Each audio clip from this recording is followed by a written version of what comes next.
Hello, everyone, and welcome to the New England Heat Pump Accelerator Kickoff webinar. My name is Erin Cosgrove. I'm the Director of Policy and Programs at Northeast Energy Efficiency Partnerships, and I'm one of the many speakers that you'll hear from today. We're excited because this webinar is a chance to walk through the program structure, implementation timelines, and also how market actors and stakeholders across the region can help shape what comes next. Next slide, please. Great. Before we get started, just a couple of logistics to go through. First, is the meeting will be recorded and posted online. Additionally, the chat has been disabled for this session, but we do have the Q&A function going. So during the presentations, please feel free to ask questions using the Q&A function in Zoom. And then at the end of the presentations, we'll have all the presenters come online and ask those questions live. If we are unable to answer any of the questions in the Q&A, we'll be sure to follow up with any additional information. And also I'll flag that we'll have a feedback form sent out to registrants after the webinar to take more feedback and questions. Additionally, your microphones will be muted throughout the webinar as well as videos.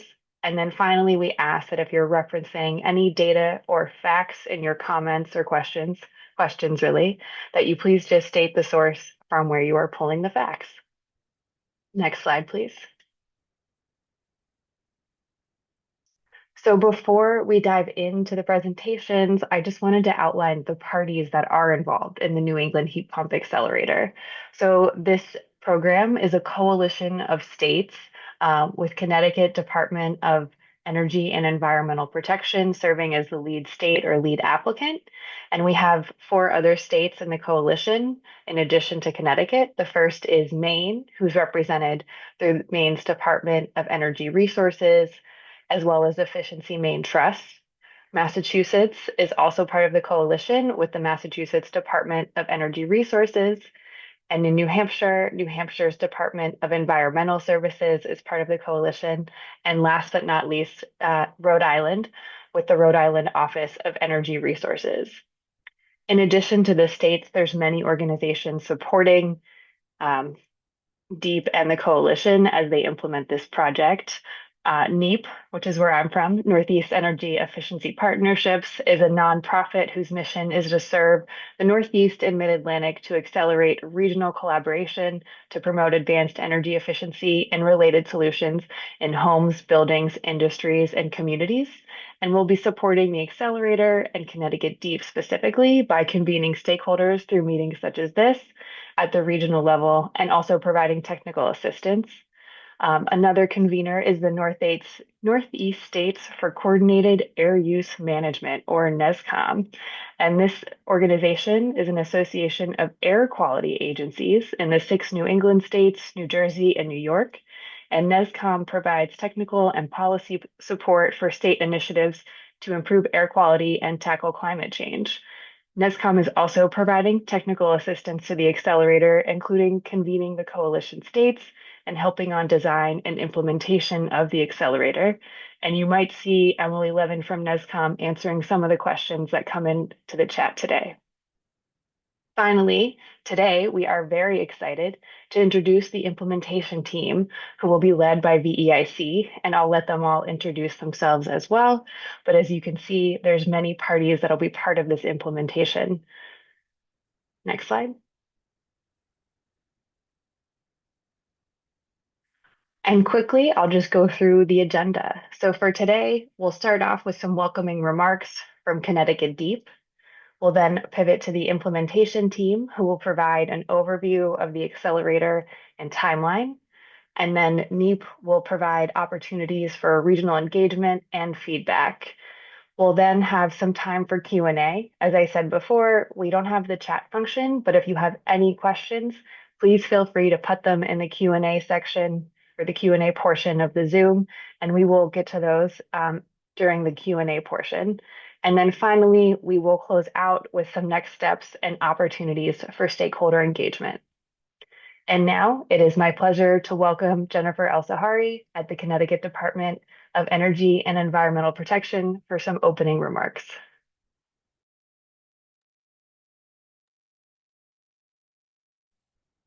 Thanks, Erin. Hello, everybody. I'm Jennifer Gottlieb Elazari, Connecticut Department of Energy and Environmental Protection, Project Manager for the New England Heat Pump Accelerator. On behalf of the Commissioner of the State of Connecticut DEEP and the Coalition of New England States, I welcome you today to the kickoff meeting for the accelerator. Our coalition members, as mentioned, are the Massachusetts Department of Energy Resources, the Rhode Island Office of Energy Resources, the Maine Governor's Office for Policy Innovation and the Future, and the New Hampshire Department of Environmental Services. The coalition extends its thanks to the U.S. EPA for awarding us a $450 million climate pollution reduction grant for the Accelerator program. The Accelerator will offer midstream incentives, workforce development, and grant programs in all coalition states until 2029 for the purpose of transforming the heating and cooling market into one that relies on the cleaner and more energy efficient heat pump technology and ensuring this transition is affordable. A recent analysis by the National Renewable Energy Lab found that nationally heat pumps would cut residential sector greenhouse gas emissions up to 64%, including the emissions from new electricity generation. Heat pumps' decarbonization potential will be further maximized as the grid becomes cleaner. It is a privilege to work on this project with the best in the business, including our partners at NEEP and NESCOM, our conveners. The coalition is thrilled to have brought the Vermont Energy Investment Corporation, or VEIC, on as our project implementer. VEIC is an industry leader that is familiar with the New England market and was instrumental to the success of Tech Clean California, which served as a model for the accelerator. We are privileged to benefit from their experience. I hope you enjoy the program and you may sign up for future updates on accelerator programs by visiting the DEEP-hosted New England Heat Pump Accelerator website. And before I turn the program back to Erin of NEEP, I think we do actually have the Commissioner of DEEP on with us today if she would like to give some remarks along with me. Terrific. Well, thank you so much, Jennifer. I hope everyone is able to hear me. I'm Katie Dykes, and I'm the Commissioner at the Connecticut Department of Energy and Environmental Protection. And on behalf of Governor Lamont and the state of Connecticut, I just want to commend everyone for joining us for this kickoff webinar today. This program that we are launching is truly historic in that it represents all 5 states here in New England coming together to collaborate and coordinate on what will be a market transformational approach to supporting clean and affordable heating options and cooling options for customers in our region.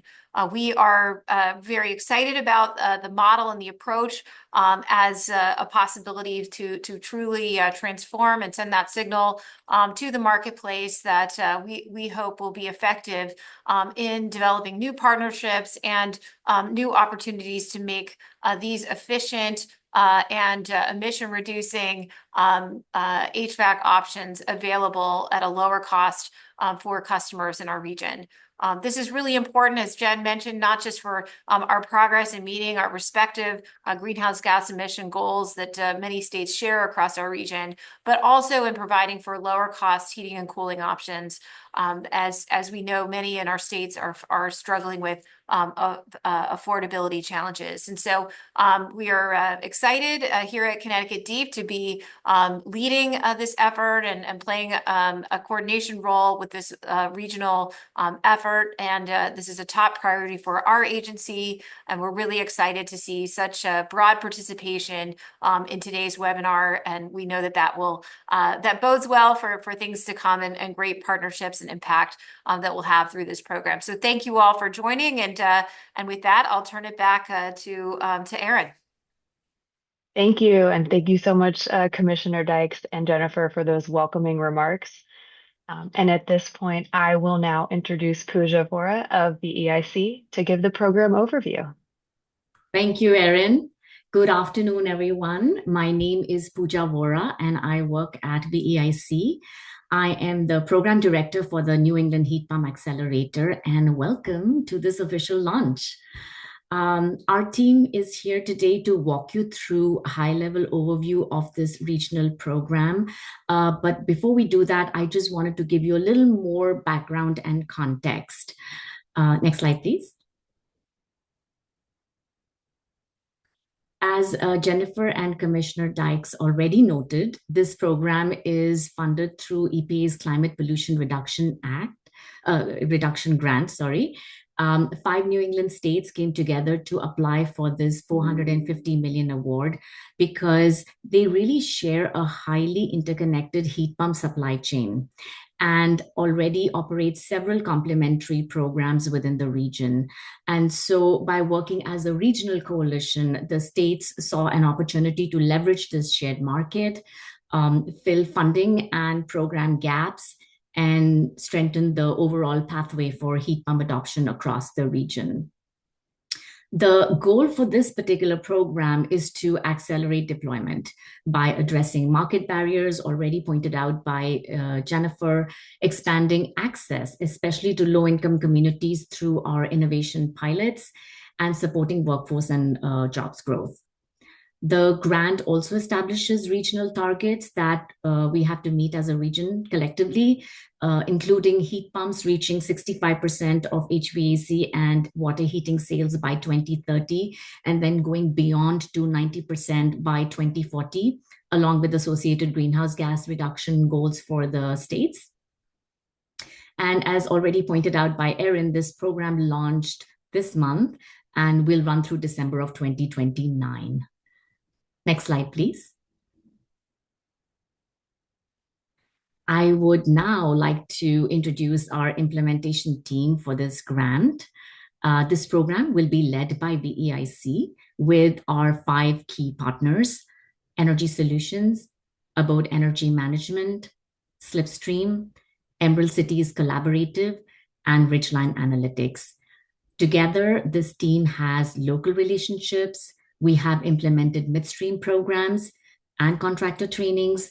We have managed innovation pilots and understand the needs of the low-income sector in the region.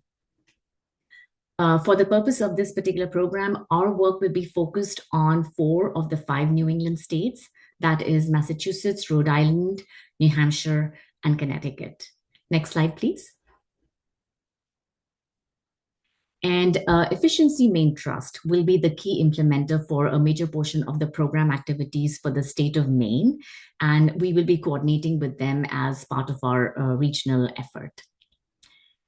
With that, I will now hand it over to my colleague Dylan Voorhees and our other key partners to provide you all an overview of the key program elements. Thank you. Great. Thank you, Pooja. My name is Dylan Voorhees.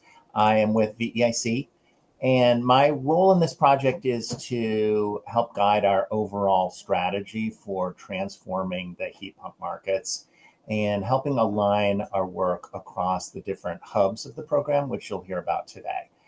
So I want to give you a brief overview of our vision, our strategy, and structure at a very high level. Next slide.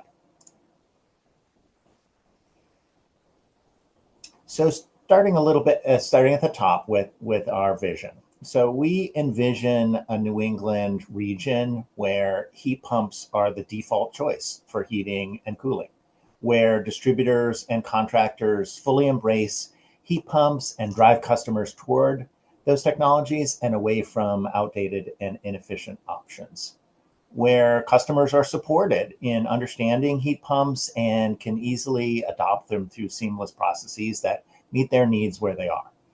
And we envision a region where greenhouse gas emissions, energy bills, and energy burdens are decreased region-wide, and specifically in low-income and disadvantaged communities. Achieving this vision is built on several pillars, and we'll talk a little bit more about those as we go through. They include spurring electrification in the supply chain. They include overcoming barriers for low-income households and communities. And it includes using data and informational resources to support learning, policy, and programmatic evolution, and other outcomes. Throughout these efforts, we are going to engage actively with diverse stakeholders, all of you and many others, to prepare and execute an effective program. And as Pooja stated, the program supports the regional goals of heat pumps making up 65% of sales by 2030 and 95% by 2040. Next slide. So why heat pumps? First and foremost, space and water heating are the leading source of greenhouse gas emissions from buildings. And heat pumps can change that. The heat pumps in our program use proven, mature technologies already used widely across the region. And we have an inclusive approach to heat pump technologies and buildings. So we'll cover single family and multifamily buildings with an emphasis on existing buildings, air and ground source heat pumps, and heat pump water heaters. Next slide.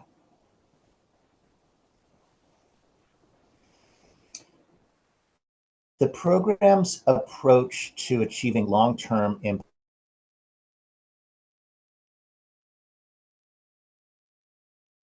impact on overcome specific market barriers and to accelerate the shift in what technology people buy and suppliers provide as the default choice. It's important to note that we aim to and are committed to complementing existing programs throughout the region. This region is blessed with a diversity of well-established and award-winning programs. This is one example of how we want to complement those.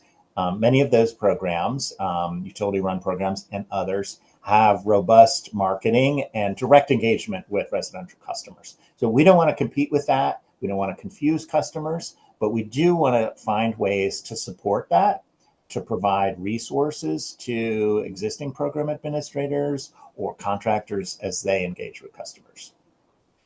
We recognize that purchasing decisions are enormously influenced by contractors and in turn the distributors who provide those contractors with the equipment that they install. And so our market growth strategy focuses there. We also recognize the importance of affordability, as the commissioner stated at the very beginning, especially these days. And so one of the benefits of our focus on market transformation is its capacity to lower costs for everyone over time by achieving larger markets that are more competitive, that have greater efficiencies, and can bring down costs of technology for everybody. And finally, here, I want to note that transforming these markets for space and water heating involves work well beyond the scope of our program, including the efforts of policymakers, of existing program administrators, and through new partnerships at the state level, community level, and regional level. And our program has the opportunity to inform and strengthen those initiatives, but we can't do this alone. In fact, nobody can. Next slide. So there are widespread benefits from this approach. Some of them listed here. Benefits for households and building owners include access to affordable solutions, and also, more options for installers, more reliable installations. A lot of benefits for installers and suppliers, including an expanded and predictable sales and operations, as well as more high quality jobs and training support that helps provide the customer satisfaction that is important to contractors. It also has lots of benefits at the community level, including improved air quality, reduced emissions, and increased energy independence, and funding for community-centered solutions that overcome some of the barriers in that market. There are also benefits to the states and the region as a whole by working together. So we will seek to support region-wide transformation while also recognizing the unique differences across the 5 states. But by working together, we can achieve the desired large-scale change in a faster and more efficient way. Next slide. So the rest of the VEIC team's presentation describes the 3 hubs of the program. To orient you to those broadly, they are the market hub, the innovation hub, and the resource hub. And you can see on the screen a little bit of a summary of some of those. And you'll hear just in a moment more detail. So I just want to note that each of these hubs will be governed by an implementation plan, which we're now developing, and a stakeholder engagement plan to organize our interactions with all of you and others over the course of the program. And finally, we will have an overarching market transformation plan that will describe how our work across these hubs supports a coherent theory of change, identifying the specific market barriers, how we will address them, and describing our role in this larger context that I described. With that, I would like to turn it over to my colleague Ellen to start off with the description of the Market Hub. Thank you, Dylan.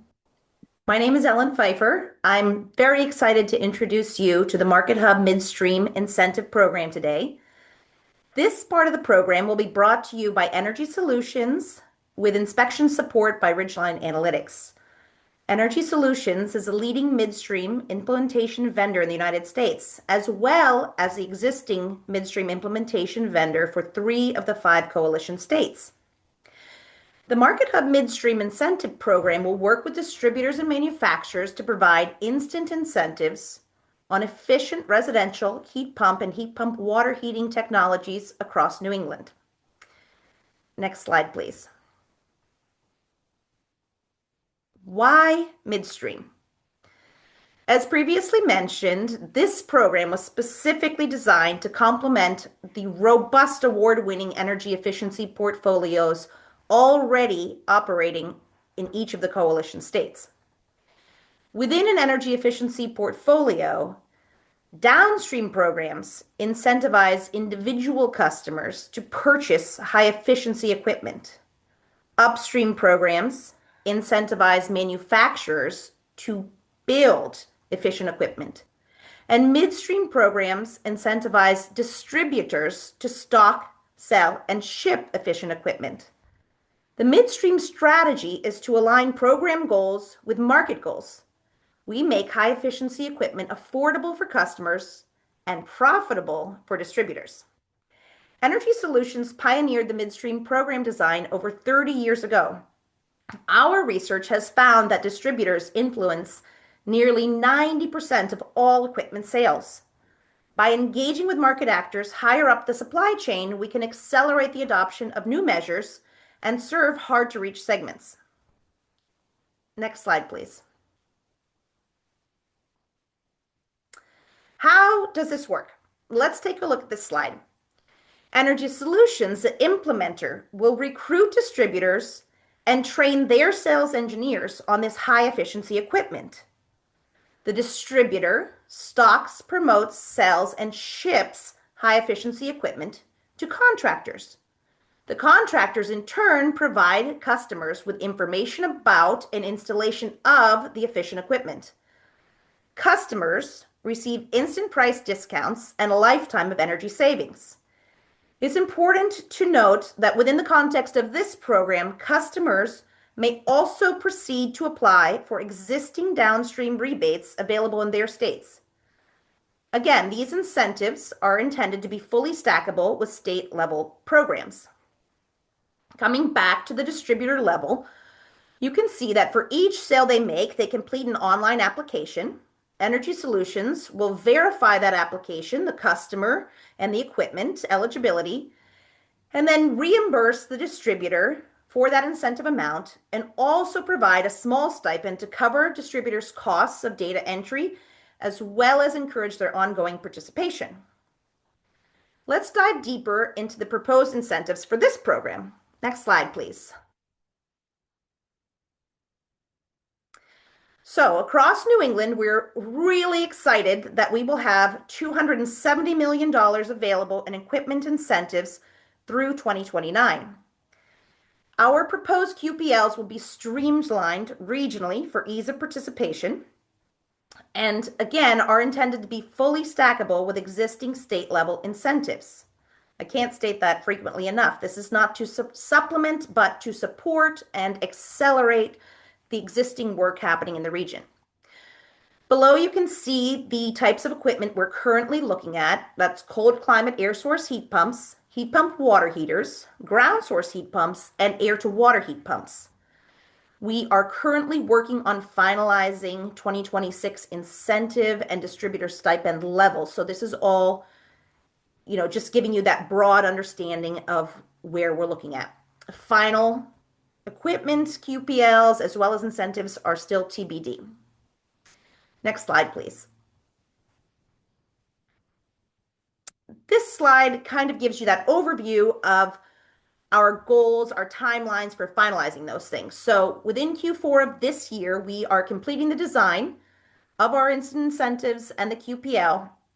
We are looking to gain approval from the coalition states, and we're beginning to engage with distributors and manufacturers to get your feedback and prepare you for launch. Q1 of next year, we will begin with distributor enrollment and launching the first round of incentives. By Q3 of next year, we will be having the full program implementation with our full slate of incentives. And we hope you'll stay tuned to the end of this webinar to learn how to stay in touch and learn more about the rollout as it proceeds. I'm going to hand the slides over now to my colleague, Travis Estes, to talk more about the workforce development. Hey, thanks, Ellen, and hello all. I'm Travis Estes with the Massachusetts-based Abode Energy Management. We're excited to be leading the workforce development component of this program with all these amazing partners. Our approach to workforce development is grounded in the experience our teams have implementing multiple statewide community decarbonization programs, working with thousands of contractors throughout New England to ensure that we have a strong and vibrant workforce needed to reach the state energy goals. Through this program, we will build and enhance relationships with the workforce, training institutions, and regional businesses to drive a lasting impact for individuals and local economies.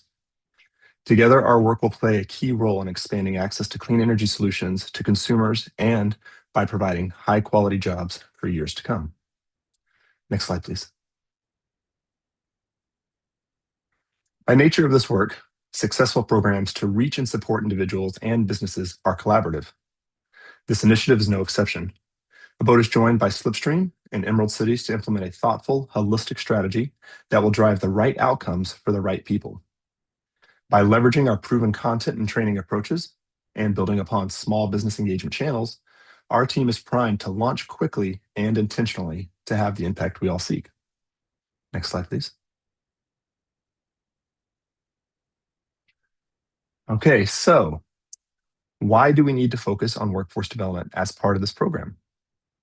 There are many amazing programs happening throughout the region, yet there are still gaps in workforce that need to be addressed. This isn't a critique, but rather an acknowledgement of how complex and challenging this work really is.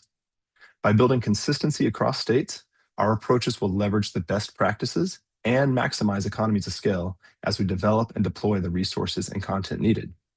By intentionally expanding access to these resources, we will directly address questions of equity to ensure that communities, specifically disadvantaged communities, throughout the region will benefit from this program. This will result in paths to high-quality jobs in an industry that is proven to be reliable and resilient. And by focusing the efforts on disadvantaged communities, the opportunity to have generational impact is massive. Finally, bringing the small businesses into the mix will drive economic developments and distribute the benefits across more organizations and households. Next slide, please. So while there are three key verticals for our approach, there is notable overlap and complementary initiatives within them that will drive compounding impact. These three verticals prioritize upskilling existing workforce, expanding the workforce with new talent, and supporting small businesses.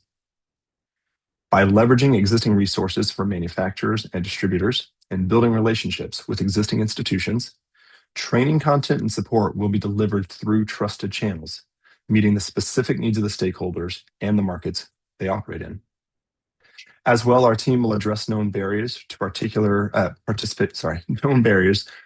participation by providing key wraparound services to make it more accessible for people. Examples of these services include stipends for childcare and transportation, among other resources.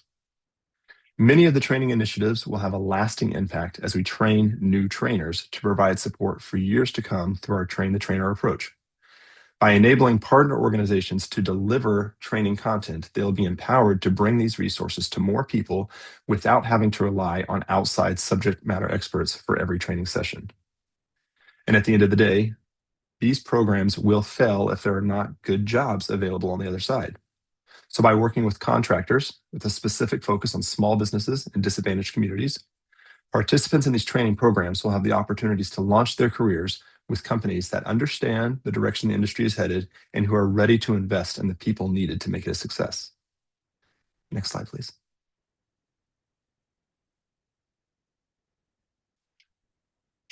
So here's what to expect in the near future. Expanding on the research that is already happening, we'll continue to build the relationships that are needed to listen, learn, and develop a practical plan that solves real challenges. While our teams have extensive insight into much of what is already happening in the region, we understand how important it is to be inclusive and to actively listen to stakeholders as we develop and deploy the necessary strategies to achieve the impact we're all after. As we move into 2026, collaboration with partners and stakeholders will set us on a path to launch trainings, webinars, and outreach in April. These initial engagements will be the foundation for years of work to come, so getting it right is imperative. I'm sure that many of you on this call will also play a pivotal role in this initiative, and we're looking forward to working with all of you. So thank you for your time. I'll turn it over to my colleague, Chris Carrick. Thank you, Travis. Hello, everyone. My name is Chris Carrick, and I'm with VEIC, and I'm responsible for leading the Innovation Hub. The goal of the Innovation Hub is to overcome barriers to the adoption of heat pumps for low and moderate income households by testing and deploying scalable strategies in several areas, including technology, by supporting projects that deploy both commercially available technologies that can receive midstream incentives through the Market Hub, and emerging technologies that are close to market readiness but may still be in pilot phases. In program design and delivery, such as programs that combine heat pump installations with building envelope improvements to maximize savings and comfort. In customer outreach and targeting, such as geo-targeted campaigns that focus outreach in areas with high concentrations of older heating systems, or offer concierge style or one-stop shop support for scheduling, financing, and installation. And also in financing, such as tariff-based financing that allows utilities to invest in upgrades and recover costs through a tariff tied to the meter, not to the customer, which is ideal for renters because it doesn't require credit checks and transfers with the property. We'll test these strategies by applying our learning framework, a structured system for capturing, analyzing, and sharing insights from Innovation Hub projects to identify what works, why it works, and how it can be scaled across the region. And we will support knowledge transfer through final reports, learning summaries, and case studies to be published on the program's resource hub to promote replication of successful practices and to inform policy and program design. Our learning framework ensures that the program delivers actionable insights that will help states, utilities, and community partners to make informed, evidence-based decisions to guide state-level building decarbonization policies. By embedding learning into every stage of the program and making it a core deliverable, not an afterthought, stakeholders will gain clarity on what strategies work best, how to scale them, and how to achieve equitable outcomes. Next slide. The Innovation Hub will support our overall market transformation goals through two main offerings. The first is state pilots, large-scale, multi-year demonstrations to test comprehensive solutions to transform the market, and community grants, supporting small, innovative projects that are quick to stand up, deliver immediate impact results, and inform future program design. Next slide. In total, the Innovation Hub will provide $83 million for both state pilots and community grants.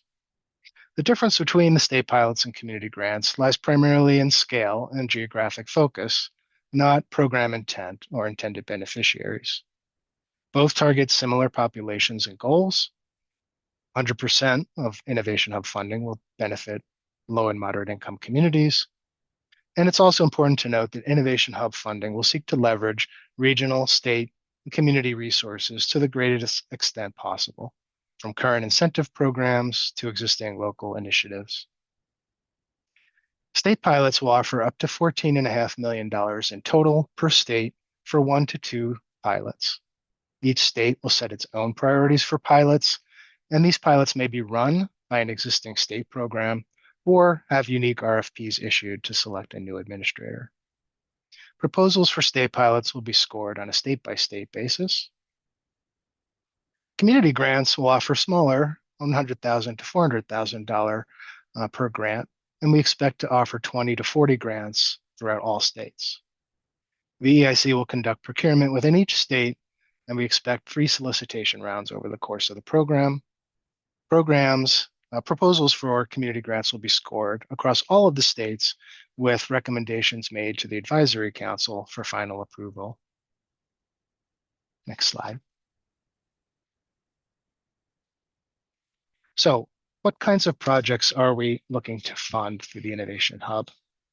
We're looking for projects that are relevant, where the project tackles confirmed market barriers, where solving the market barrier is a priority from the perspective of intended participants and beneficiaries. Looking for projects that are credible, where the proposed solution has the support of key stakeholders and partners. We're looking for projects that can be implemented with the resources and timeline available. And we're looking for projects that have a scaling strategy in place. Projects that can replicate and disseminate successful models to increase impact. Projects that can influence laws and policies to change institutions at a broader level. And projects that might change cultural values, beliefs, and relationships to create long-term change. This slide highlights a few of the innovative solutions we've discussed to date with our state and other partners.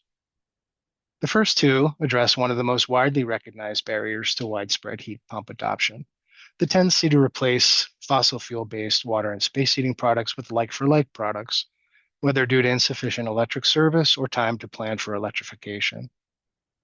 We've already seen some exciting approaches to address these barriers through new technologies like 120-volt heat pump water heaters or window unit air source heat pumps, either on a permanent basis or as a temporary measure to allow property owners to implement longer-term solutions. Third solution shown addresses the challenge that many property owners face in terms of high operating costs, due in part to the fact that they can't take advantage of low-cost off-peak electricity. One innovative solution might be addressed through the Innovation Hub is the use of air-to-water heat pump systems with smart controls and/or thermal storage. These technologies have been used in Europe, tested in Maine and other states, and could be further piloted through the Innovation Hub. Next slide. We'll conclude here by walking through some key dates on our Innovation Hub timeline. Starting with state pilots, states have already issued requests for information to gather ideas on the most challenging market barriers within their states and possible solutions. Moving forward, we expect procurement for the first round of state pilots to be offered in February and March of next year, with contracts executed in April and May. There is a round for an optional second round of state pilot solicitations, which would take place later in October and November of 2026. Community grants are on a slightly different timeline. We expect RFIs to be released in March of 2026, with RFPs released in May and June, and then contracts executed in July and August. As mentioned previously, we look forward to engaging with stakeholders to identify the most pressing challenges in your community, and we encourage you to stay in touch with the program and to contribute your innovative solutions as we seek to transform the New England market. With that, I will turn it over to my colleague, Erin, to talk about the Resource Hub. Thank you, Chris. Hi, everyone. My name is Erin Moriarty from VEIC, and I'm responsible for the Resource Hub, which we'll focus on in this segment. Slide, please. The Resource Hub is a publicly accessible website that serves as the accelerator's central repository for data, educational materials, and program resources. It will make these materials available to heat pump market actors, including contractors, distributors, program administrators, policymakers, municipalities, and public service organizations. Its core purpose is to act as the supporting backbone of the program by providing information that supports the functional implementation of the market and innovation hubs that you just heard about and helps expand the program's impact. It's designed to connect program participants and stakeholders with the information and tools that they need to advance heat pump adoption across the region. The Resource Hub website will bring together the details of the midstream incentive programs, state pilots, and community grants, regional trend analysis through interactive maps and data visualization tools, educational resources like trainings and one-pagers for contractors and community-based organizations, links to certified installers and state energy programs, and a newsletter sign-up to keep folks informed. And one of the most important aspects of the Resource Hub is that it's built in collaboration with stakeholders. So from the planning phase through ongoing updates, we're engaging with DEEP, the Advisory Council, and state energy program administrators and other partners to ensure the hub reflects stakeholder and participant needs, as well as the work that's already established and underway in the region. And this collaborative approach means that the content in the Resource Hub will be accurate and relevant because it draws on expertise from across the region. In the early stage of this project, we're conducting a market assessment of the existing resources across the region to include in the Resource Hub while identifying areas where new content will be developed. The collaborative approach also means that resources are practical and actionable, informed by feedback from contractors, distributors, and municipalities, and also ensures program and policy alignment thanks to input from policymakers and public service organizations. So really by working together, we're creating a resource hub that's not only comprehensive, but also trusted and widely adopted. Slide, please. So looking ahead at the Resource Hub timeline, we've got a few key milestones here. The initial launch will take place in January of 2026. So this initial launch website will provide an understanding of the program's vision and goals, along with core programmatic information and pathways to participate in the program. So you'll find information about the community grants and state pilot information, midstream incentive information, an email sign up, and an initial library of resources. And then looking towards the end of 2026, we will complete the full launch of the Resource Hub. So that will be a major expansion of this initial launch happening in January, including a full resource library of consumer and contractor educational resources, resources for policymakers, event materials, resources that will enable equitable building, electrification policies, and so forth. The full site will also include a suite of data visualization tools and maps and other forms of data related to heat pump sales and program participation. As I mentioned before, it will have the links to the certified installers and existing programs at each coalition state, and will roll out that monthly newsletter as well. So beyond that, the full launch at the end of next year, continuing through the program is where you will have the ongoing communications that include the newsletter, and the newsletter is where subscribers will be kept up to date about new additions to the website, like monthly reports and learning summaries from state pilots and community grants. And the website will be kept up to date for accuracy and relevance and continuously optimized through market assessments and stakeholder feedback. That sums up the Resource Hub. So I'll hand it back to you, Pooja. Thank you, Erin. Next slide, please. I just wanted to sum up broadly the timeline since it's a multi-year program and you heard the individual speakers before highlighting how each of the hubs and the timelines would work. So this is just a quick snapshot of all the activities. In summary, we will begin stakeholder engagement and develop program implementation plans from now until the first quarter of 2026. 2026 in general is going to be the year of a lot of program and specific activity launches for all of the three hubs. So we're going to be focusing on a lot of defining guidelines, developing qualified product lists, how it would stack with other programs, and so on, all within the first 2 quarters of 2026. And then 27 and 28 are fully focused on ongoing implementation of all the 3 hubs that we just talked about earlier. And then trickling into the first 2 quarters of 2029. The last 2 quarters of 29 are mostly towards program wrap up, whether it relates to Innovation Hub pilots or the Market Hub program, and so on. And so all of this information on the website will continue to be available to stakeholders even after the program wraps up, which is December 29th. So beyond that, you will still see a lot of information that we've gathered, like lessons learned and guidelines, even after the program wraps up. Next slide, please. So lastly, we just wanted to sum up the program elements with just highlighting our team's collective vision and theory of change for the New England region, which actually didn't happen in isolation. This came about from hundreds of stakeholder engagements and interviews we conducted last year. So our theory of change is predictable and easy to access midstream incentives combined with education and training will drive the mass market towards scale across the regional effort in the 5 states. Engagement and funding for innovative solutions, especially for low-income communities, will ensure equitable participation. And then lastly, data-driven lessons create a foundation for complementary policies like codes and standards, which are critical for later stage market transformation.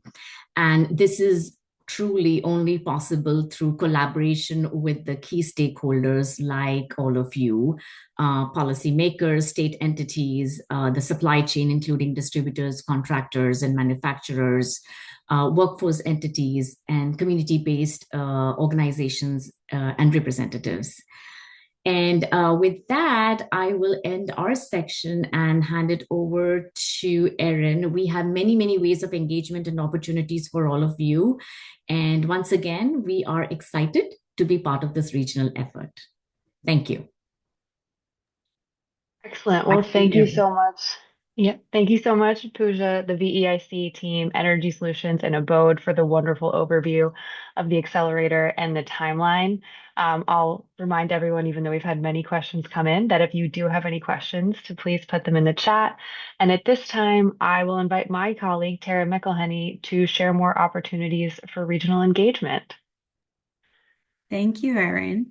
Good afternoon, all. I'm Tara McElhenney from NEAP and responsible for managing our work as a regional convener on this project. So this final section will focus on how stakeholders across New England can get involved in the accelerator. So we'll share some high-level overview of the accelerator's stakeholder engagement activities, why regional engagement for this effort really matters, and go into a bit more detail on our plan for regional engagement groups. And then before moving into the session Q&A, we'll share some current opportunities to engage. Next slide, please. So the accelerator will conduct a wide range of stakeholder engagement activities throughout the program design and implementation. And so we're collaborating closely with VEIC on the accelerator's stakeholder engagement plan, which will have more details on each of these components and how they'll interact with each other, and will be released in Q1 2026. And this will include an advisory council. So this is a group of representatives from each of the coalition state agencies that has been meeting since last year and will continue to coordinate across states and advise on program design. And VEIC will also be conducting hub-specific engagement that's tactical for each of the program hubs outlined previously.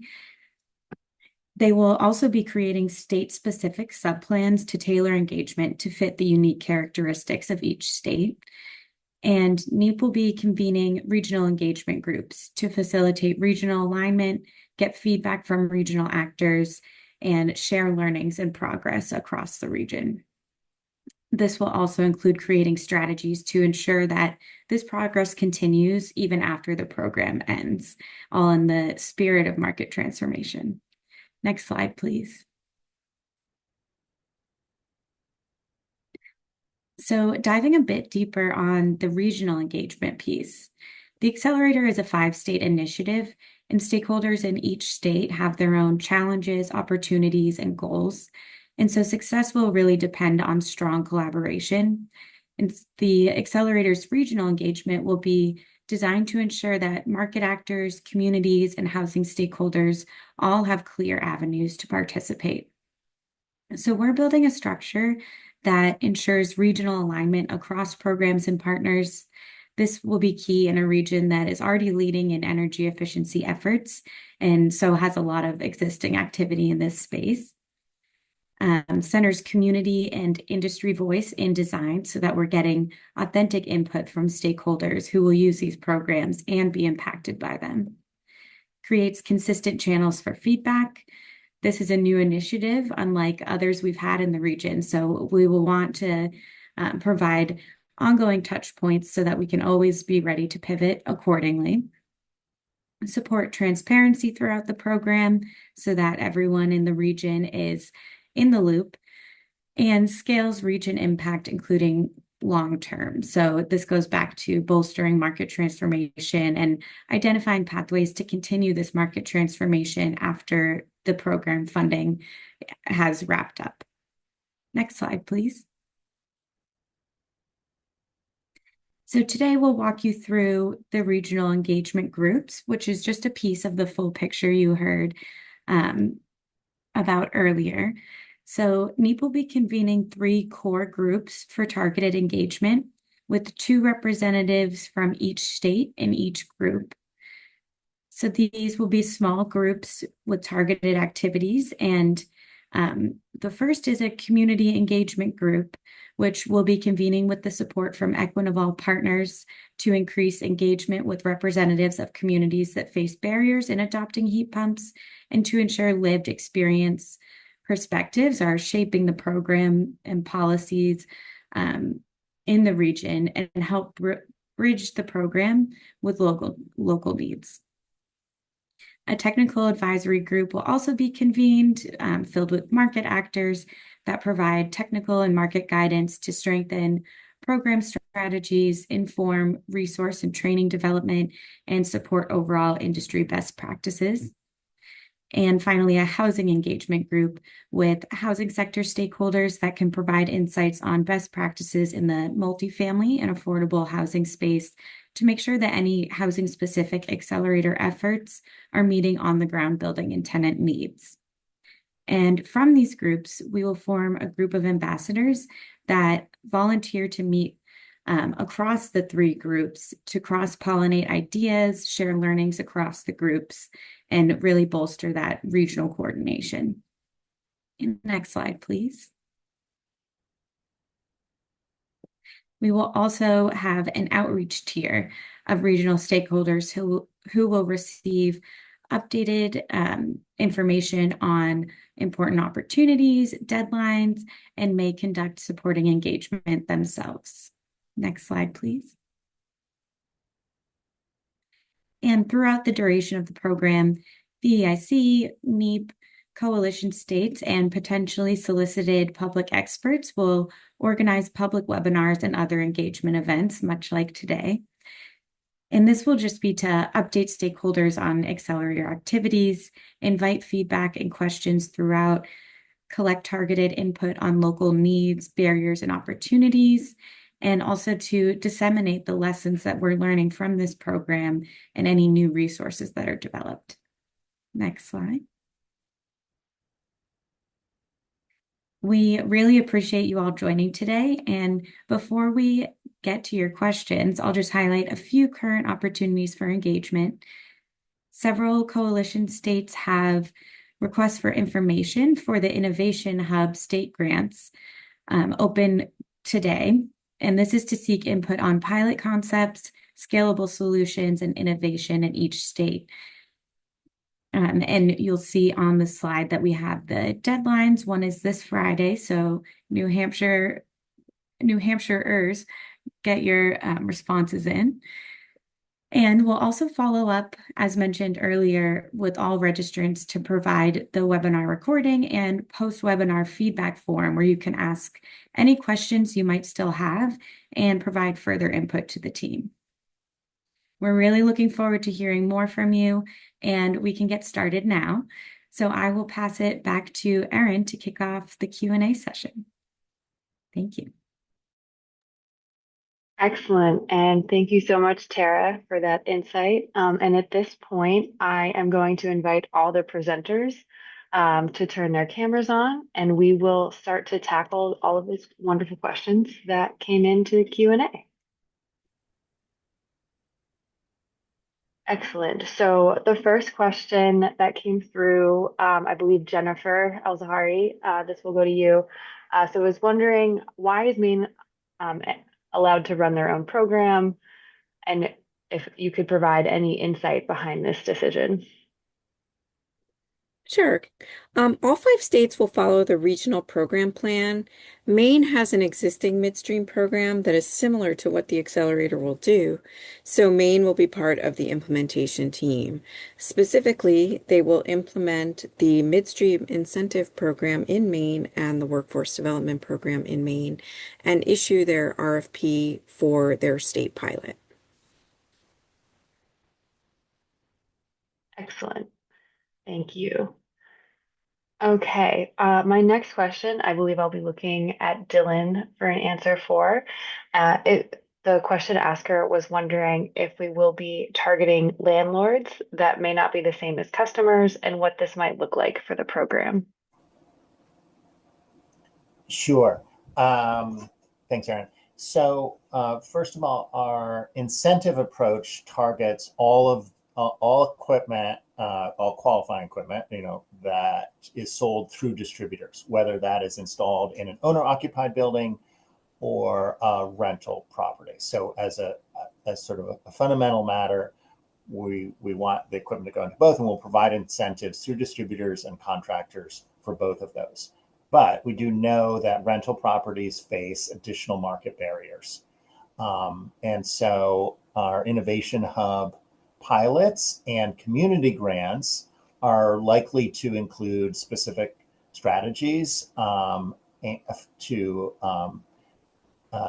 address those market barriers for rental properties and multifamily buildings in general, which are not exactly the same, but are similar. So we're in the process of of generating those ideas with states for pilots, and we're going to be looking for those grant ideas to come from communities as we get going with the Innovation Hub. Thank you. Okay, next up, I have 2 questions kind of related to incentives that I believe, Ellen, I'll be looking at you for an answer for. So the first asks that there are the same incentives for ground source and air-to-air heat pumps, even though the energy savings between these two are vastly different. And I'll caveat that with we're still designing the program, but I'll pass it to you if there's any more insight. Sure. As Erin mentioned, we are still finalizing the incentive and QPL design for this program. As you know, incentive design is an art form as well as a science. Our intention is to streamline across states. Our intention is to make this as easy as possible to layer on existing programs. And our intention is to make sure this funding lasts through 2029. So all of these factors are going in, and I'm very excited to have your feedback here today. Please feel free to reach out through NEEP to share any feedback you have as we work on those incentives. Thanks. Excellent. Thank you for that answer. My next question, I am going to pop over to Travis. So when you referred to upskilling in your presentation, what is the focus on? Is this trade specific, or is this ensuring the transferability of skills? And will this be done in partnerships with unions or contractors? Yeah, great question. So when we talk about upskilling, the focus will definitely be on existing trades as well as adjacent industries. So think weatherization technicians, solar PV installers, other folks that kind of touch the buildings, as well as electricians and just general laborers in the construction domain. Our experience has shown us that there's still a lot of work to do to help the existing HVAC industry move away from fossil fuels towards heat pumps as their preferred technology of choice. So we're also going to be heavily focused on the education component there, not only about the sizing and design, but the why behind the technology, the customer impacts, including operational cost, related to the utility bills and other components. And we'll definitely be working closely with ally partners throughout the communities. That's going to be a key component of what we do. We know that in these educational initiatives, the messenger is so critically important. So for the person that asked that question, for folks on this call, if you have a vehicle to communicate and educate folks within your community around this, we want to work with you. That's going to be just hugely important as we move down this path. So working with unions, with local organizations, trade schools, all of those are examples of the partnerships that we're going to be seeking to further develop and act with as we move forward. Excellent. Thank you so much for that insight. Our next question, I believe, Dylan, you'll be able to answer this one. The question answer was wondering if there are known barriers to implementation from local jurisdictions, such as permitting, inspection, or interconnection challenges. Maybe if you want to expand on that issue for the audience members as well. Sure. And hopefully my audio and video is okay. I'm having a little bandwidth fun today in my home internet. These are absolutely can be important barriers. The Tech Clean California program that was mentioned a few moments ago had a pilot that was specifically focused on the issue, specifically of local permitting. Our first step is to include descriptions of these market barriers and how they work and why they get in the way in our market transformation plan. Although they can vary from place to place. So local permitting, there are literally 1,000 jurisdictions across this territory, so we can't go into each of them, but we're going to try to describe specifically these barriers. And there are also some of these barriers, so local permitting or utility regulatory rules that affect interconnection.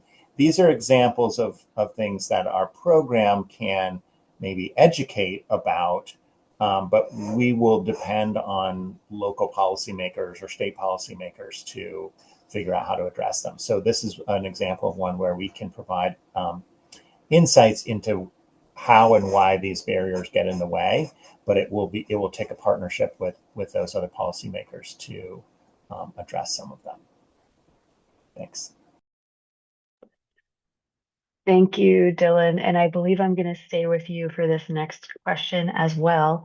But someone was wondering why distributors and/or dealers will pass savings on to homeowners. Maybe if you want to expand on how they could do that or why we see that as key to this program. And I'll invite others to provide any insight on that question as well.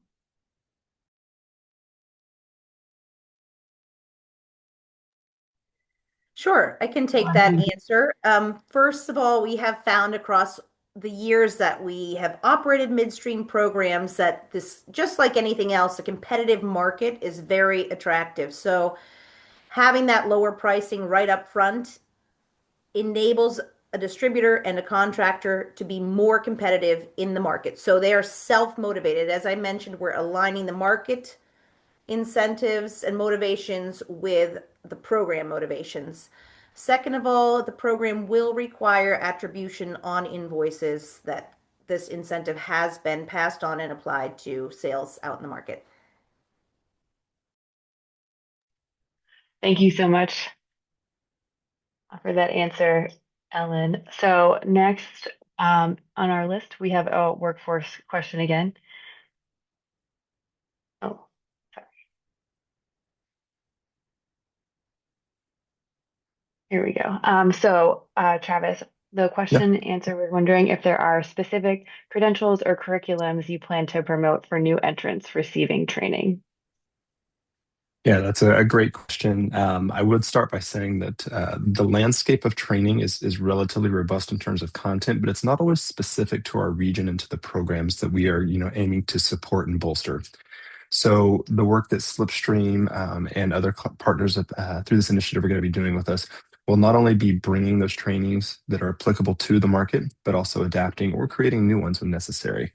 On the credential side, there are a number of credentials that do exist that may apply to our region. An example of this might be the BPI, certifications that they have for weatherization, as well as the new cold climate certificates. And so in early 2026, a big component of what our team is going to be doing is identifying which credentials and trainings are going to be most empowering to help new entrants launch their career effectively without, having them do cumbersome tasks that don't necessarily prepare them for the workforce. We'll also be working with the organizations, the contractors, the people that are hiring to ensure that the credentials and the trainings that we will be providing are going to effectively prepare these new entrants to, be effective contributors out of the gate when they join those firms and those companies. So yes, there are a lot that are out there. We're going to be doing a lot of evaluation on those and a lot of adaptation and supplementing with what's existing, and a lot of listening to the contractors to make sure that we are actually giving them the folks that they need to have a successful company. Great, thank you for that response.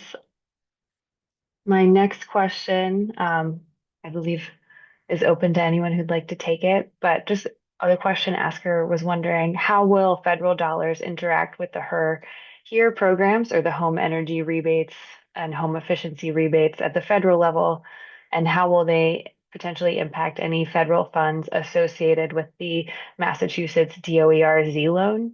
I believe that's very state specific, so maybe we could start with the her answer.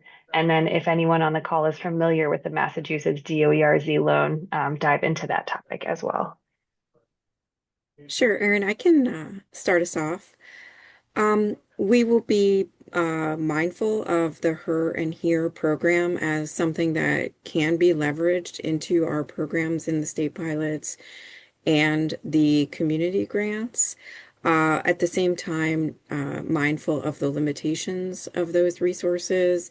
So the limitations on those resources are that to prevent double subsidy, they cannot be used for the same measure. So, for example, if we are subsidizing a heat pump, then those measures cannot subsidize the heat pump.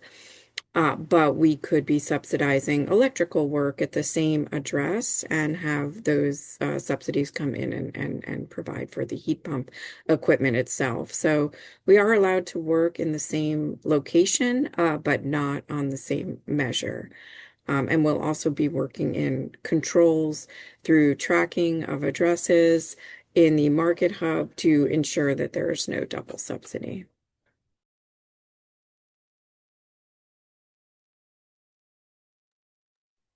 Excellent. And I'll pause for a second to see if anyone has any insight on that specific Massachusetts program. The quick answer on the Z loan is that it's still being rolled out, and so a lot of the details are TBD. But as with any program in any state that this program's operating in, we're going to be working collaboratively to align our initiatives with those initiatives to avoid market confusion and to really reinforce the value proposition that heat pumps and other related improvements bring to the homeowners and the contractors. Excellent. Thank you so much for that additional insight, Travis. So next, I'm going to pivot to a question on eligibility. So the question asker was wondering, who is eligible to participate in this program? Is it residents of these states? And if so, how will this eligibility be verified at the distributor level? Ellen, I believe that might be for you, but Jennifer, I saw you. Yeah, let's do Ellen and then Jennifer if you have additional insight. Sure. So this program is oriented towards residential customers, so residents of participating states.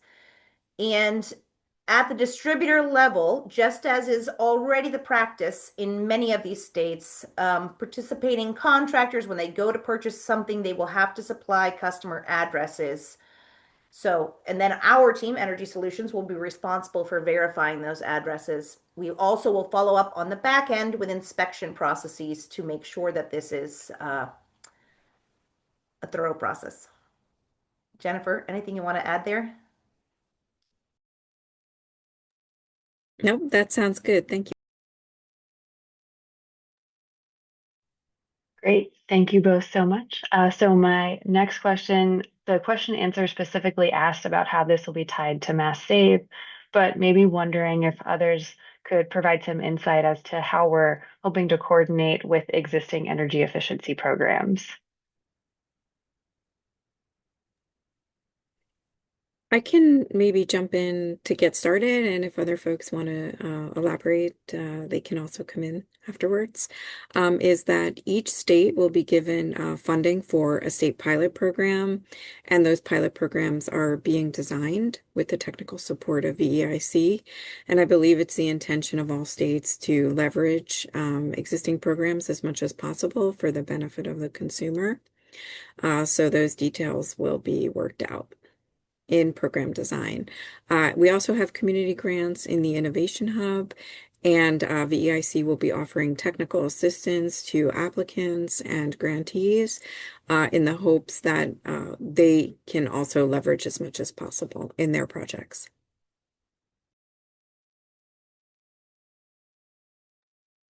Excellent. I'll pause to see if anyone wanted to add any other insights.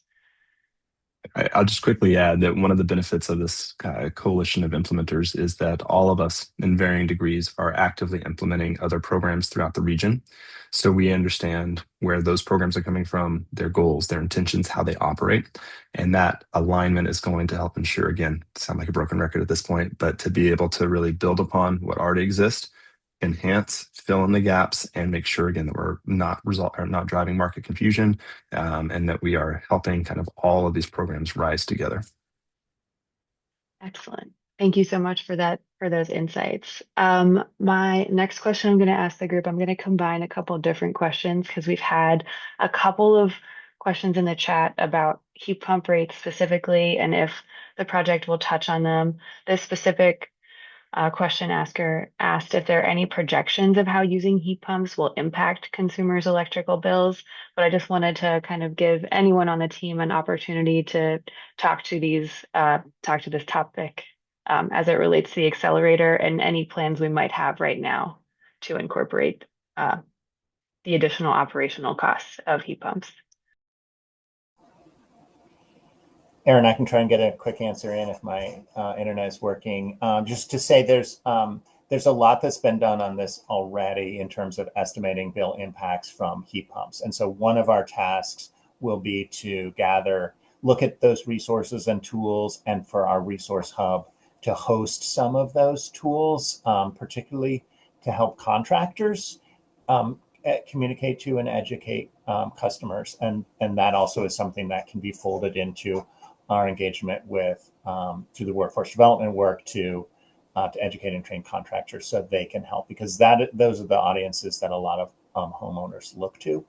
So this is really important. We'll be addressing this through, I think, multiple aspects of the program.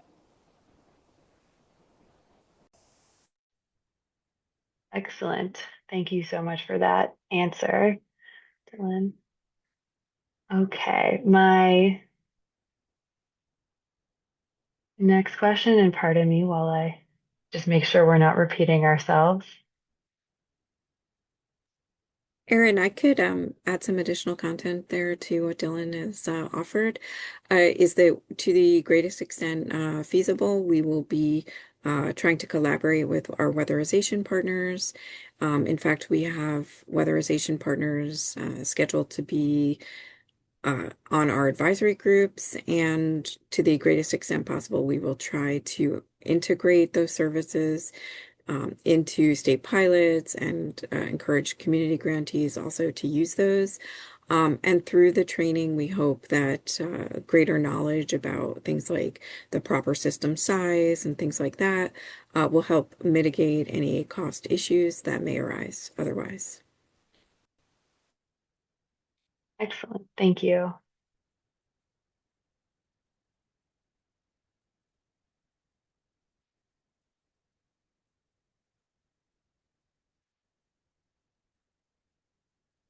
Okay. I am going to go ahead and ask, pardon me, everyone. Actually, yes, I did want to make sure we get to this question. So a couple of different question answers have asked if there is any information that we can share from the federal government and the security of these funds. I guess, Jennifer, if you want to add any insight. Sure. We have a signed contract with the US EPA that was signed in November 2024, and the program was not defunded in the administration's budget, otherwise known as the Big Beautiful Bill. So we have no current indication of any adverse actions coming from US EPA. Excellent, thank you.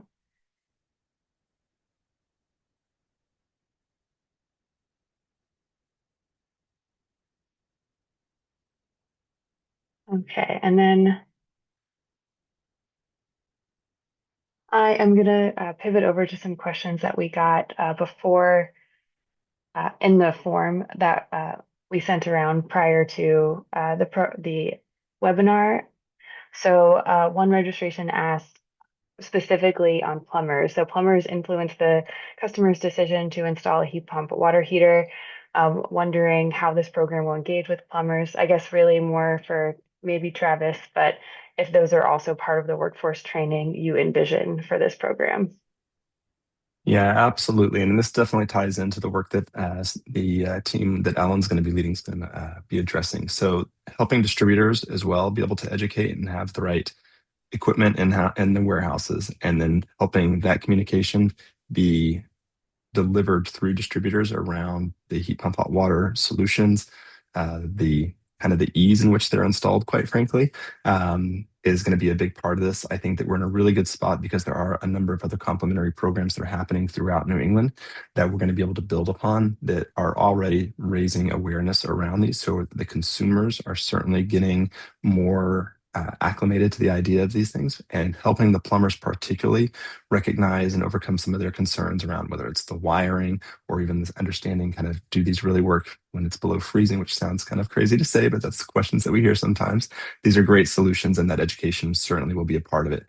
It also becomes important when we're thinking about the displacement of existing fossil fuel systems. So when we have households that are going to be moving away from a oil boiler, as an example, where they have an indirect oil tank, the heat pump hot water tank replacement or solution is going to make a lot of sense for those situations. And so that becomes an opportunity for some of these contractors to actually upsell their services and do so in a way that's going to provide better outcomes for those customers along the way. So long way of saying absolutely, heat pump hot water heater is going to be a big part of this. And I know that Ellen's team is going to be diligent in helping to make that happen as well. Excellent. Thank you for that insight. My next question I'm going to go to also was received through the registration form, but some registrants were wondering if these programs are designed to consider the financial needs of low and moderate income homeowners and how we might be modifying the program or offering incentives or certain program elements to consider the needs of low and moderate income homeowners. And I might hop it to Chris first, who we haven't been able to hear from. Thanks, Erin. Low and moderate income people are the intended beneficiaries of the Innovation Hub project, so both state pilot programs and community grants. And we are aiming to relieve cost burdens in the transition to heat pumps and make intentional efforts to, again, layer existing funding programs to further reduce costs. So in addition to that, we are in the process of forming a community advisory group, as was mentioned, and a housing engagement group, so that we can be sure to incorporate the needs of those populations into our program design. Excellent, thank you. My next question has to do with natural refrigerants. So does the accelerator have guidelines directing distributors towards selling heat pumps that use natural refrigerants or those with low global warming potentials? those commonly used refrigerants today are being phased out, and in other states because they're stronger greenhouse gases. So just wondering, I mean, we all understand that the refrigerant phase out is occurring this year, but how the program team has thought about this and implementation. And if we need to pause this and answer it in email, we can do that as well. I can jump in here. It's as Travis has mentioned repeatedly, it's extremely useful that both Abode and Energy Solutions are already program implementers in this region. This has been an ongoing conversation across all stratospheres of the supply chain over the past year, preparing distributors, manufacturers communicating what they're creating, what they're building to meet those new requirements, and understanding that everything needs to be sold by January 31st of this year. So I think we're in a great spot, regardless of what happens at the federal level. Folks are already prepared to move forward on this in this region. Excellent. Thank you. My next question, I'm going to go back to the list of questions we received prior to uh, the webinar, but one question asker was wondering, how will affordable housing entities be incorporated into eligibility? And maybe just overall, how we're hoping to interact with affordable housing entities. Sure, Erin, would you like me to take this one on? Yep, that sounds great. Great. Thank you. There will be there will be a housing engagement group with affordable housing members in it, in its core group and also in its outreach tier. This group will meet regularly and it will provide some information and advice on program design for the state pilots and the community grants. And these providers can also participate in both the state pilot and community grants. That the community grants are going to be from $100,000 to $400,000, and the state pilots will vary in their design by state, and affordable housing providers in every state should certainly check up with the accelerator to see what is designed for their state. Excellent. Thank you, Jennifer. Okay, my next question is workforce related. So Travis, question asker was wondering what will be done to drive more energy audits on homes so that they're weatherized, so the smallest heat pump can be selected or sized appropriately. How will we incorporate considerations around sizing and weatherization? Yeah, I love that question because my career started as an energy advisor in this field 15, 20 years ago. Helping HVAC technicians, sales reps, plumbers, the spectrum of kind of influencers understand the role of sound building science and the impact of proper thermal improvements through weatherization programs is absolutely going to be critical. I think that it's unfair for the consumer to go through the process of making this massive investment in their home and not take the cost-effective steps of also weatherizing. We're fortunate, as a number of folks have already alluded to be living and operating in a region of the country that really values practical thermal improvements in homes and offers a wide variety of incentives, both through rebates as well as loan products to help make it more accessible. So when we think about our training, our upskilling, all of our communication is going to take a holistic whole home approach. We want to help folks not only understand the heat pump technology in that application, but understand it in the context of the whole home, whether that's improving comfort, lowering utility cost, or improving indoor air quality, among other things. So absolutely, we will be working diligently to ensure that everybody that we're working with training is aware of and excited about helping their customers take advantage of all these programs and to build upon the savings and the improved comfort that comes with making those improvements at the end of the day. I could go on for a long time on that, but I'll stop for now.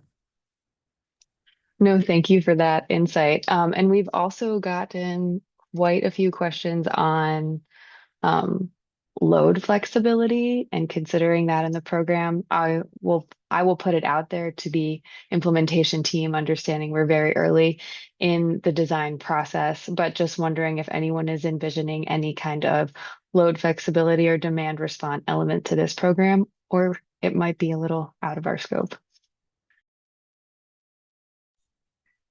I'll just quickly jump in, and Chris, you can follow if needed. This is an opportunity that we could cover through the state pilots or the community grants. So there are options where if we think a region or state needs to delve into that particular barrier or problem, whether from the technology side of things or from process side of things, or even affordability side of things, that's something for states to consider for their state pilots, or if it's a very regional or community specific area, that we could be covering it through the community grants as well. Yes, I think you've covered it very well. Thank you.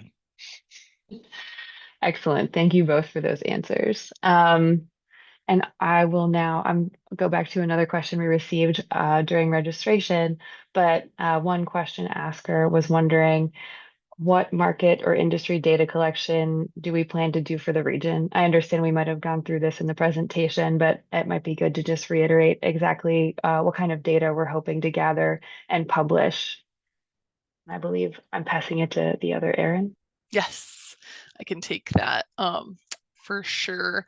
The data we're collecting will be aggregated and anonymized data on regional and coalition state heat pump market trends. So that will be information on accelerator program implementation, such as heat pump sales, program participation, and other relevant information like information from each coalition state on building decarb policy and programs, housing stock and fuel sources, available incentives, and electricity and fuel costs. So quite a broad swath of data that we'll be aggregating and anonymizing and publishing when we do have a critical mass of data to anonymize it.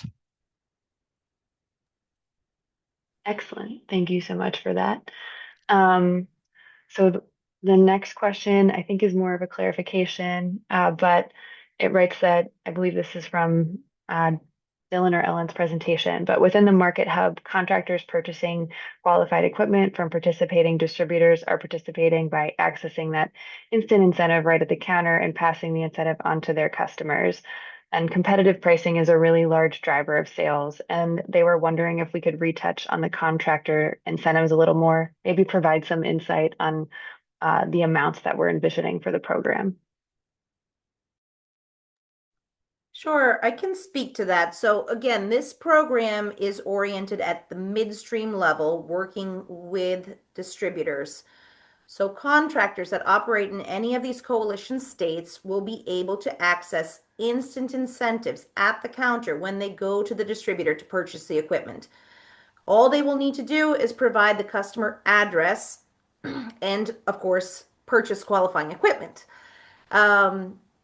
So there is really no action necessary on the part of the contractor, except, of course, these programs are intended to stack on top of existing programs in each state. So as you currently operate, we would definitely encourage you to push your customers towards applying for the downstream rebates available in each of your states. So for this program, just to restate it, you will get an instant incentive at the counter, and you may also encourage your customers to apply for any existing downstream incentives and financing that they're eligible for. So it should be very simple for contractors to access this funding. It should really almost be seamless and unseen to you outside of that form invoice that you'll get at the distributor, which will show you your savings.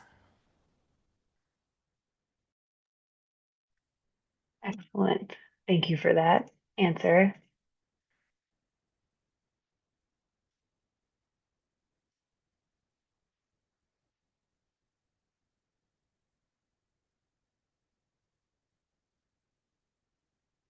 Okay, for my next question, I believe this one was also provided in registration prior to, but wondering I believe anyone on the panel could speak to this, but how is the accelerator helping to build a regional industry with consistent standards and training credentials?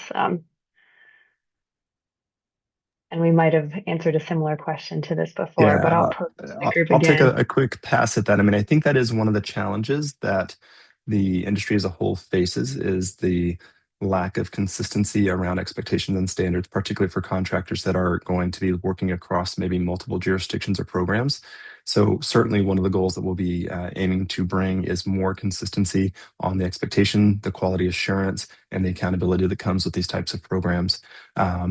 There is also going to, I think, be an outcome of this initiative around the credentials and training. And again, I alluded to this earlier, but there are amazing training programs out there, but a lot of them don't quite meet the needs of our unique landscape, particularly with the robust programs that are already being implemented. So not only is it about training contractors on the technical components of what's going on, but helping them to be able to articulate the braided or stacked universe of incentives and opportunities to address the homes and the homeowners' needs. So that is absolutely going to be part of what we're looking at is, can we help to ensure that customers are consistently getting the education they need from contractors around the available programs and services? Great. Thank you so much for that answer. And I'll just step in a little bit just to expand on that. Actually, this regional versus state conversation, right? So because this is a regional program and we have many aspects of what we're going to be doing to serve the population, right, for supply chain and contractors and end users. There are certain things that are essential to regionalize for ease and for education purposes and consistency. There may be some very specific state needs as well. So we're trying to balance out between regional, what is regionally aligned versus what could be very state specific. So that's part of our programmatic approach as well, to consider all these two options. Excellent. Thank you both for those answers. For my next answer, and I'll encourage anyone in the audience that has additional questions they'd like to be answered to please pop them into the Q&A. But we had a specific one with window heat pump units with the acronym PWHPs, which I've never seen before, but curious if anyone on the team could speak a little bit more about window heat pump units qualifying as approved equipment for the midstream rebates. And then I also think there'll be opportunities in the Innovation Hub that we might be able to speak to.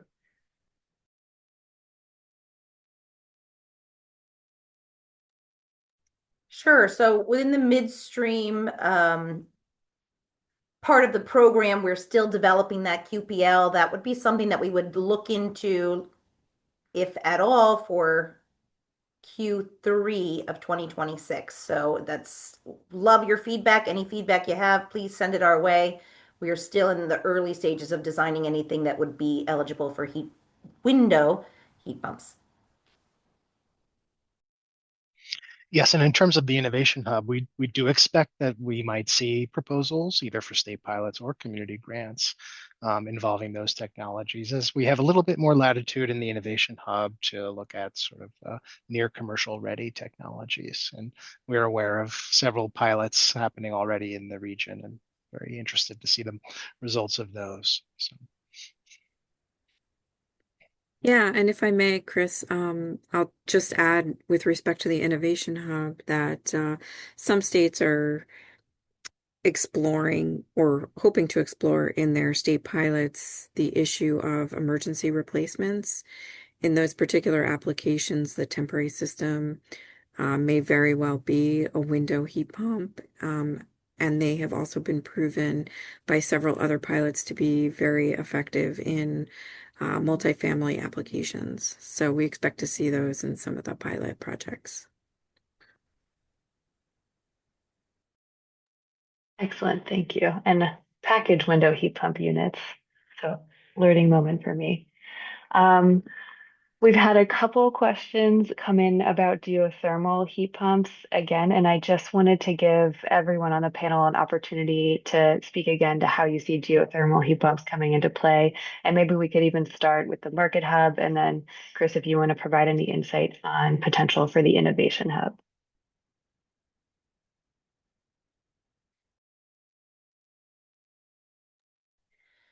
So yeah, I'll take that for the Market Hub. Again, that ground source heat pumps are intended to be part of the full program launch will be coming later in 2026. So we're still working out the details of what a QPL would be and what available incentives would be for that.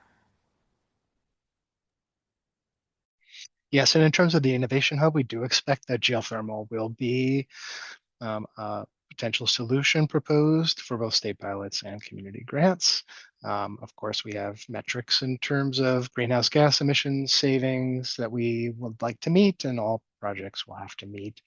So that will be taken into account. But yes, ground source heat pumps will be open. Excellent. Thank you all. And we just had a question come into the chat specific to contractor training. So we've mentioned the intent to create high quality jobs. Are there incentives for contractors to create well-paid positions or registered apprenticeship programs?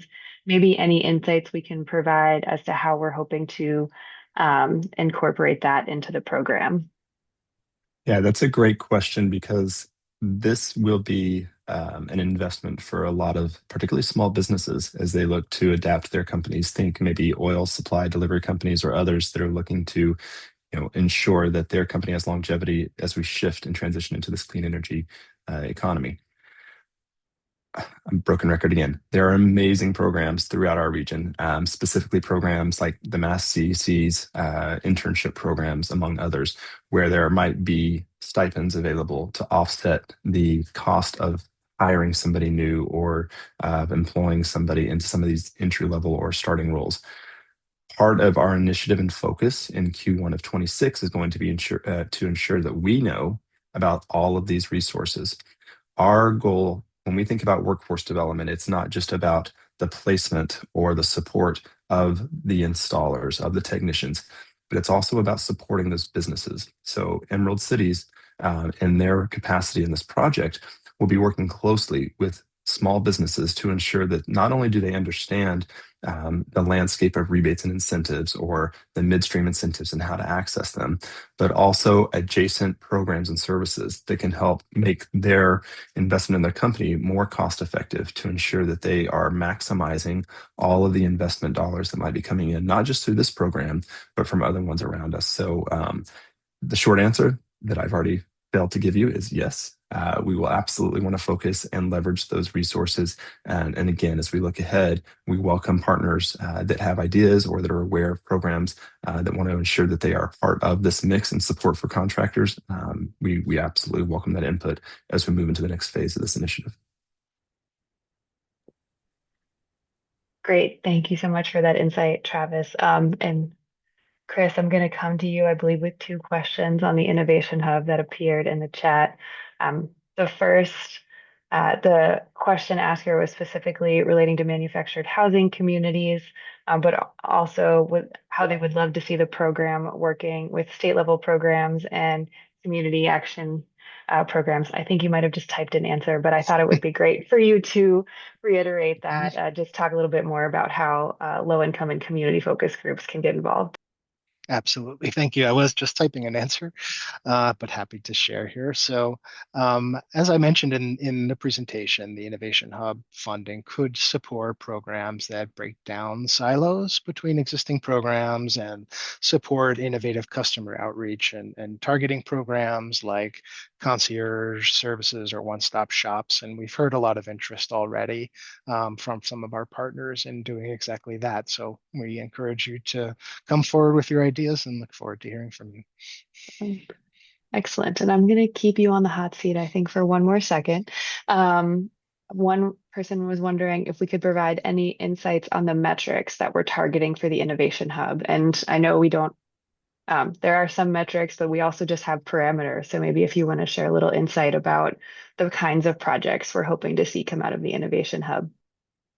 Sure. So as I mentioned, we're looking for projects that address new technologies, commercially ready, but also emerging technologies, new financing approaches, new ways of doing customer outreach and targeting. So there's really a wide range of proposals that could come in, and we're trying to cast a fairly wide net here. In terms of our metrics, as I mentioned, all of the Innovation Hub projects will support low to moderate income households. So that is a primary objective of ours. We'll also be tracking things like a number of installations, whether homes are wholly or partially electrified, and more that will be determined over the course of program design and development. And we're looking for input into what those metrics should be. So stay tuned. Thank you. And staying on the theme of metrics and defining success, we had a general question just on how success of this program will be measured and on what timeline. Pooja, I'll pass that over to you. Sure, absolutely. So, as pointed out, this program is funded through EPA's Climate Pollution Reduction Grant. Its success will be measured both quantitatively and qualitatively against both market transformation goals that Dylan already touched upon, and then very specific quantitative outcomes that we're expecting out of this program. And some of them could include, and actually we are right now working on creating a baseline and then a whole system of tracking all of that. Number of heat pumps deployed, both on the air source heat pump water heater, and other heat pump technologies. Market share of heat pump sales, that is actually a very quantifiable goal within the EPA grant, about reaching 65% of HVAC and water heating sales by 2030. And our program ends in December 2029. So we will be tracking all of that information as well. And then growth of the heat pump distribution and contractor network through our midstream program. Greenhouse gas emission reductions as a result of heat pump adoption. We have very specific equity and low income community impact goals that we will be tracking. And as Travis mentioned, all the contractor training and workforce development outreach that we will be doing, that will result in job creation and workforce development, and we will be tracking all of that as well. And Erin Moriarty mentioned that all of this information will be available in our website, so that our key audiences like the distributors, contractors, policymakers, community-based organizations, they all have access to this information. So it's a long-winded answer to your question, but it's a combination of qualitative and quantitative outcomes that we are expecting to track and share with the general audience. Thank you. Yes, no, thank you so much for that insight on all of those different aspects. We did have a couple more questions come in the chat that I'll pose. The first is clarification, or if anyone could explain a little bit more the difference between the quick launch we're expecting to see in Q1 and the full launch in Q3 of 2026. Sure. So this mostly impacts the midstream incentive portion of the program. And we're looking to launch in 2 phases just to be able to get to market quicker. So the quick launch, by definition, is intended to target technologies and customer segments where we have maybe pre-existing programs, where there's already a pathway, where we can quickly recommend incentives and eligibility that will be easy to roll out to the market. The full launch of the program includes technologies that may or may not have a midstream incentive already in these territories, may or may not have a very clear QPL. So just areas where we need a little bit more feedback before we finalize what those incentives might be. Excellent. Thank you for that insight. For the next question, I think I'll go back to workforce just to change it up a little bit, and then I'll finish out with the questions that came in the chat. But Travis, we had a question very specific for me, but you might know the answer already. So BPI has just released a certificate exam for cold climate air source heat pumps.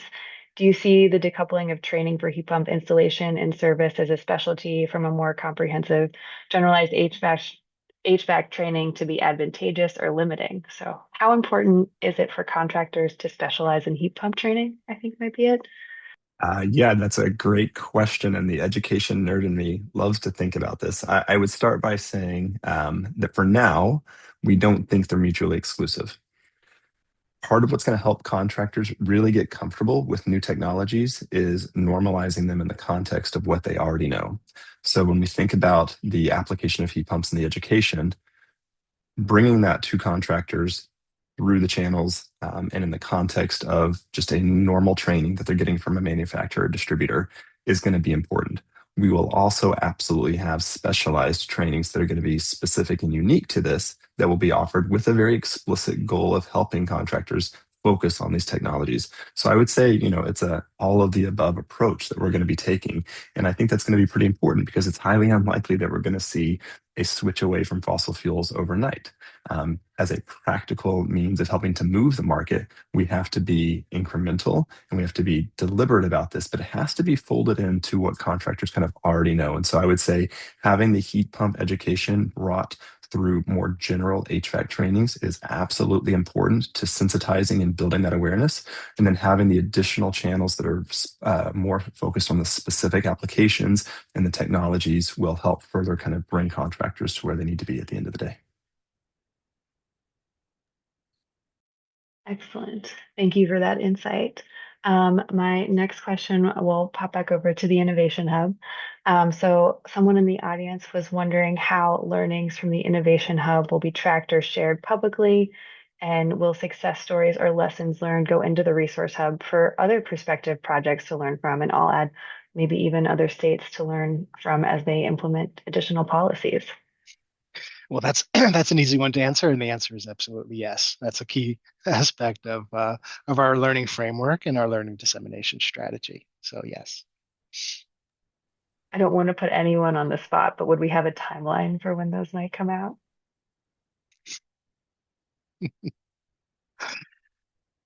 I think it depends on the timeline of the projects themselves, and I would expect not too long thereafter. I'll also jump in and add that as success stories and lessons learned are published, those will be made available via our monthly newsletter, and we intend to present webinars annually showcasing the work that's been completed. Yes, so we will have resources, and be sure to sign up to stay tuned and be a part of our newsletters. So my next question has to do with Davis-Bacon and BABA. I believe, Jennifer, I might look at you for this one.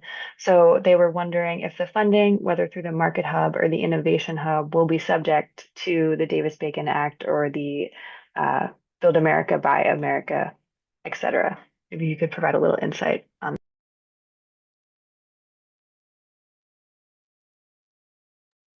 Sure. So the Market Hub is not going to be subject to Davis-Bacon, the midstream incentives. As far as the Innovation Hub projects go, those will be construction-related projects, so they will be subject to Davis-Bacon. As far as BABA goes, I still trying to work on becoming a BABA expert, but it's my understanding that single-family privately owned homes are exempt from BABA. But public purpose single family homes are not. So an example of a public purpose privately owned home could be a home that may be owned by a housing authority.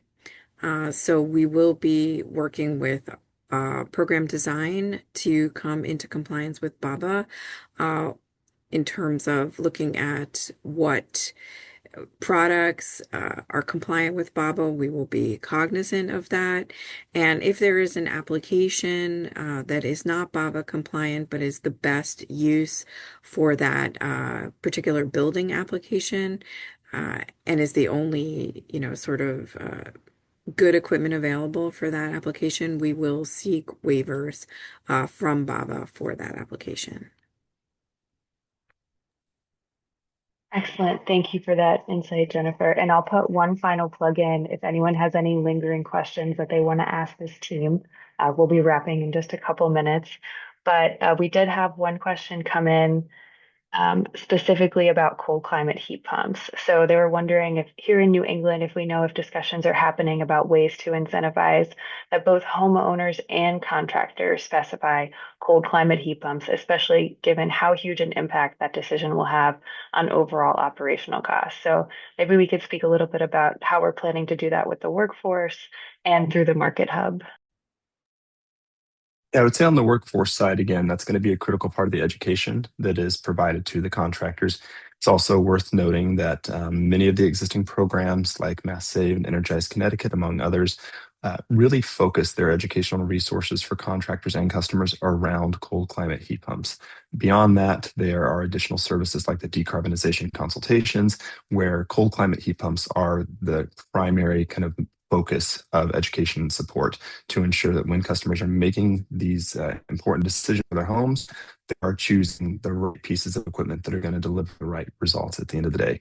So to Paul's question, yes, there are a number of initiatives that are happening across the region for these types of specific cold climate heat pumps, and we're going to continue to build on that as we move forward here. And I don't know if I see Ellen might want to, I don't know if you're jumping in on the midstream side, but I'm sure that a lot of the distributors are hearing about the impacts or the need to focus on cold climate as well.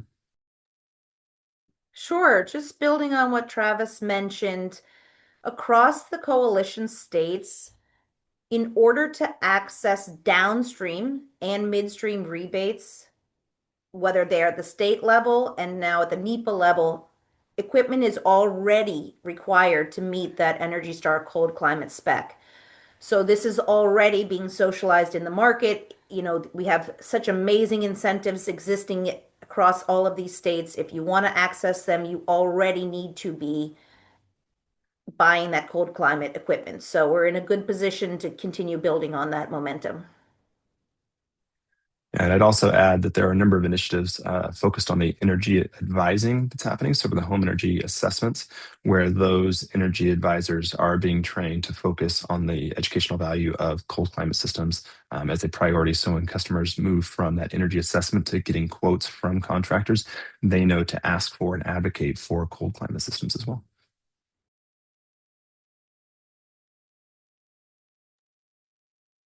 Excellent. Thank you both for those insights. We had a couple questions come in specifically about making sure how the rebate might show up on the customer invoice. I think we did sort of touch on this, but maybe just in case some of the audience members didn't hear it. Just wondering, Ellen, if you could talk a little bit more about our plans to make sure that customers are aware of this midstream incentive. Sure. So this is the magic sauce of midstream. We have found that the competitive pricing driven by these instant incentives really keeps the contractors motivated to pass that money on to customers downstream.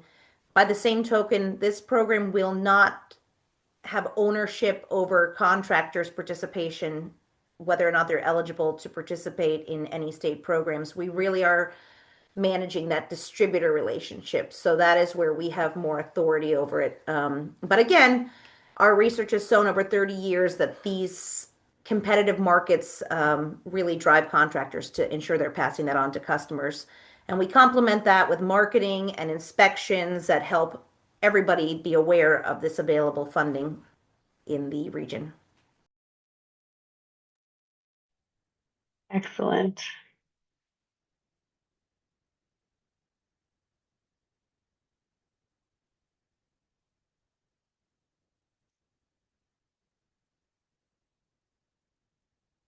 Okay, just making sure that we have gone through the questions.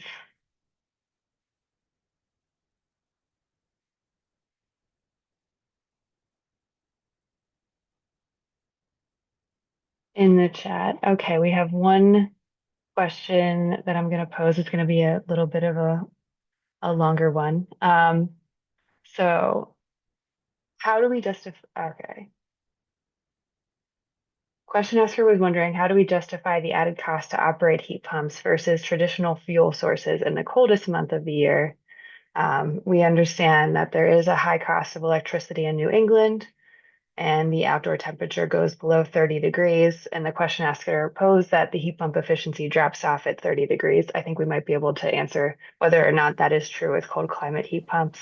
And then part two is, how do you view the very high efficiency losses in traditional energy production? Any initial reactions to that question? I'm happy to speak to the first part, and in part because we get this question all the time. So there, I often have to tell residents and customers that not all heat pumps are created equal. That is just a factual reality. There is a variety of efficiency that can be derived from any number of pieces of equipment within manufacturers, across product lines, etc. How systems are sized and designed also will dramatically influence their efficiency and their ability to maintain that efficiency when it gets colder. We are seeing an explosion, if you will, of improvements in the technology right now where cold climate systems are increasingly able to maintain their capacity and their efficiency at lower and lower temperatures. And so part of what we want to be doing is not only educating contractors around the concept of heat pumps, but also how to evaluate heat pumps, how to use the neat cold climate resources that are out there and other resources to help make an informed decision around the pieces of equipment and the application scenario to marry them to have the best outcomes for their customers. It is complicated. There are a myriad of considerations that need to be considered as you're going through this, including what are the existing fuel type and distribution that's in that household. Customer expectation setting is a big component of this. If someone is, heating with high efficiency gas right now and they convert to heat pumps, it is likely, depending on their utility rates and their situation, that their home operating cost may increase.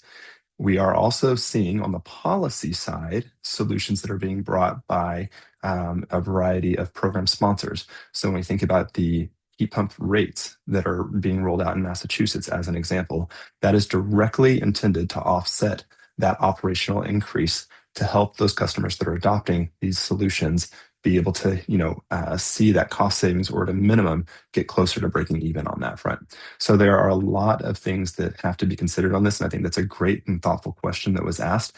It is one that definitely comes back to education, understanding, and utilizing the resources that exist. And it does reinforce that this is complicated, and I think it reinforces why this initiative is really needed at this moment in time, because there are so many considerations that have to play out here. I'll pause and give space for others that might want to speak, particularly to that second part, or fill in any of the gaps that I may have missed there.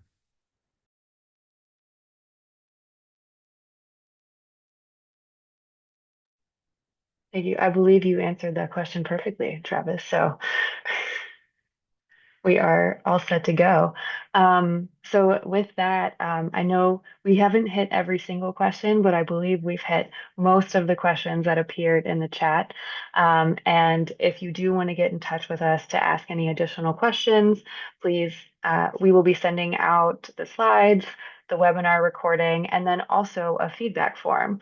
So I would just want to generally thank you all for attending, and thank you to all of our wonderful presenters for, one, the presentation, and two, staying in the hot seat to answer all of those questions that we've got.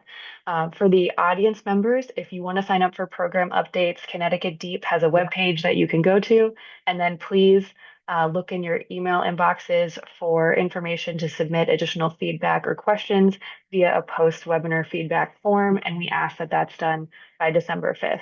But thank you all so much, and we are so excited to get this program going.